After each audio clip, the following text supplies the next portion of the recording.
Hi, I'm Adam Shiva, and in this video I want to talk about a transitional step between clarifying one's life purpose and the steps towards mastery in the field in which you want to really put your effort into becoming excellent in. So there are two parts to this, and one of them has to do with the potential that life is calling you to really take down multiple paths concurrently and build multiple skills that are going to influence different aspects of your life purpose, and the potential that where you feel a call in a certain direction, that it might be essential to sample different iterations of that field or that path. So when it comes to different paths being valuable concurrently, there was a wisdom that came to me in two different forms. One of them through a chance meeting and the other one through a book. And I believe it's called How to Ignore Everyone and 38 Other Keys to Creativity. And in this, he talks about the sex and cash theory of work. What he says is that the sex part is the work that you do that is really sexy, that you want to talk about when you meet people socially, that is really what gets you fired up, where you put your extra energy and creativity. Whereas the cash is something that is kind of related to this, that is also really core to your values, but is more economically viable. So there's an iteration where these things are very closely related. For the writer of that book, he would sell like ad copy for a magazine and make magazine ads, and he was a visual artist. They were related. For this chance meeting, this man that I met gave me some advice.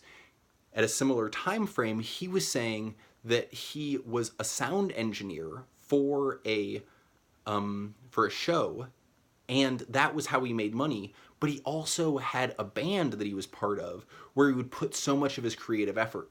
But he didn't ask that band to pay his bills, and so it could become more fun, more relaxing, more fulfilling than if he tried to put all his effort into that direction. In my own life, this actually has to do with that talking to people about their relationship challenges, aligning their life to their values, this kind of talk-based empowerment is really core to what I want to share in the world. Yet, I'm also refining a skill set of how to lead people related to a building and carpentry team. And that's pushing a lot of valuable things to me, and at the same time pulls the pressure off my talk-based work in a way that allows it to still be fun, real, very authentic, never having to compromise for money, and having something else cover the cash part of the equation. So consider that, are there multiple areas that your life is calling you in? And by pursuing both of them, you actually could have a creative pursuit that is so core to your heart and have a skill set you're building that's going to cover the expenses and pull a lot of the pressure off that other element.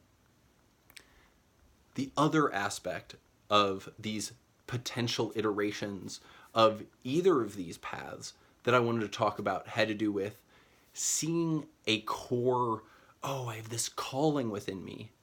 What if it could be a lot of different things? So for me, the way that this went was I felt a calling towards some sort of healing art. So I pursued a certain amount of herbalism, a certain amount of nutritional healing, some energy work, and these psychology-based concepts of talk-based empowerment. And all of these different things came together, and they informed how I see the world. I'm glad I pursued all of them, and in a way, what I thought my path was going to be was really different than what it came to be. I thought that sharing energy with people was the most raw and real form of healing. And then I saw within myself that I thought that if the belief systems were causing the energy pattern to recreate itself, that was more core and foundational. Also, that curing someone of a disease was appealing, but nutrients might be at the core of resetting the foundations behind it. So, though there were many different aspects, some of them came to be more core, and I discovered that through experimenting with many of them. In that same way, I think that once you get a certain clarity about what you think your purpose might be, it's valuable to take multiple different paths and get a couple of books in each of those realms, or take a weekend workshop in a couple different modalities to get a little taste before you decide, okay, I'm going to set on a 4-year plan. And I think that 4-year plan can be really potent as part of the steps towards mastery. We'll talk about in a future video, but a way of almost putting yourself through your own version of college. I hope this is of value to you. Thanks so much for listening to me. I'd love it if you shared it and subscribed. Have a great day.